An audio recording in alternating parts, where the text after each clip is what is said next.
Oh, I've just been waiting for this. Letters were once a part of everyday life, but those days are long gone. I have to admit, I don't get a lot of letters these days. We just don't really need to post physical letters very much anymore. 4.6 billion letters were sent in Australia in 2008. Since then, that number has fallen to 1.6 billion. The average household now receives just 2.4 letters per week, and that's expected to halve again within 5 years. We face a difficult future as fewer people send letters and consumers increasingly embrace digital services.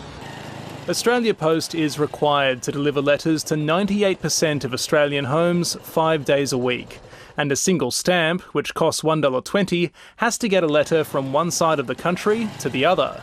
Those rules could be about to change. The clock is ticking on our mail business, so the timing of this consultation process is ideal in terms of looking at our future needs. In metro urban areas, there are very few people that need their letters delivered to the end of their driveway every day. People always have that requirement to send a letter, and that's their right to do so. But letters are costing Australia Post a fortune. It will record a loss this year for the first time since 2015. Australia Post needs to ensure that it remains viable. Any changes to the Australia Post service must improve our community services and not water them down.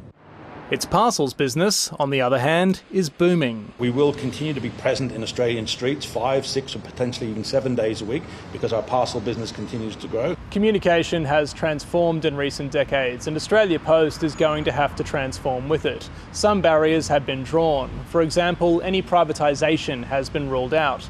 And there's a commitment to rural areas, acknowledging the role post offices play there. But if Australia Post is going to be around in decades to come, it will have to look different. Tom Lowry, ABC News, Canberra.